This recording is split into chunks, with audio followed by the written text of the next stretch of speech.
Bienvenue en ce mois de janvier à la découverte de Saint Sébastien. Si les gens m'ont persécuté, ils vous persécuteront aussi, dit Jésus dans l'Évangile. Et l'Église, comme son divin maître, a toujours été persécutée, de manière différente à toutes les époques, y compris aujourd'hui. Souvent nous oublions que la principale et la plus terrible des persécutions vécues par l'Église est celle du XXe siècle, causée par les différents totalitarismes athées, qui dans le monde entier ont tué des milliers de personnes à cause de leur foi.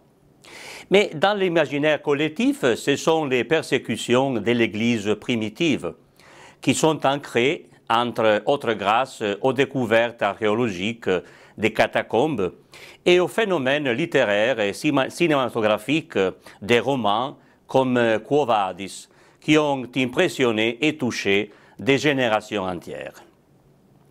La dernière grande persécution contre les chrétiens de l'Église des premiers siècles a été celle de l'empereur Dioclétien au début du IVe siècle, où moururent des saints devenus très célèbres et très vénérés, comme Agnès, Cécile, Janvier, Dévote et précisément Saint Sébastien. Le sang des martyrs est la sémence des nouveaux chrétiens, disait Tertullien. Et cela est vrai. Du témoignage des croyants, pendant leur souffrance, sont nés les nouveaux chrétiens. Les sociétés antiques étaient très violentes. Voir la mort tragique et douloureuse n'impressionnait pas, tant qu'aujourd'hui. Surtout s'il s'agissait de la mort des personnes appartenant à des classes sociales qui ne comptaient presque pas. Les femmes, les enfants, les pauvres, les esclaves.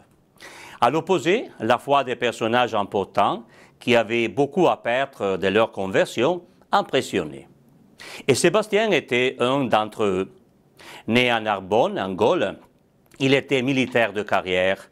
Il était nommé centurion, arrivant même à faire partie de l'entourage impérial. Et au sommet de sa carrière professionnelle, il rencontre la bonne nouvelle du Christ. Il commence à prier et à s'intéresser aux pauvres. Baptisé, il ne refuse pas à l'empereur le serment de sa fidélité, mais il ne le reconnaît pas comme un Dieu, et cela le porte à la condamnation et à la mort. Sébastien est patron de Rome avec Saint-Pierre et Saint-Paul. Il est aussi de nombreuses localités. On peut presque dire que dans toute l'Europe, il n'y a pas un seul village, une seule ville, où ne lui est pas dédiée une chapelle ou un hôtel. Gloire qu'il partage avec Saint-Roch, car il est le saint invoqué contre la peste. Et aussi pendant la récente pandémie du Covid, il a été un des saints les plus invoqués. Saint Ambroise, dans ses sermons, évoque la vie de Saint Sébastien. Mais c'est surtout la légende dorée de Jacques de Varagine qui, au Moyen-Âge, l'enrichit de nombreuses légendes et interprétations.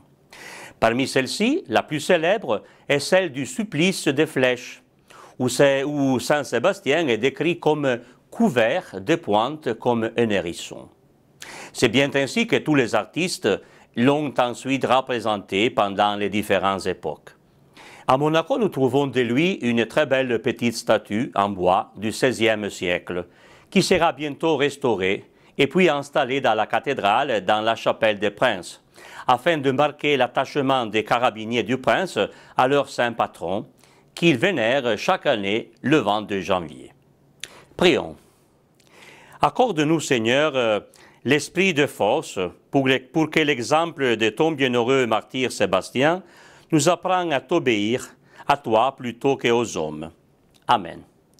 Saint Sébastien, priez pour nous. Merci, au revoir au mois prochain avec Saint Valentin.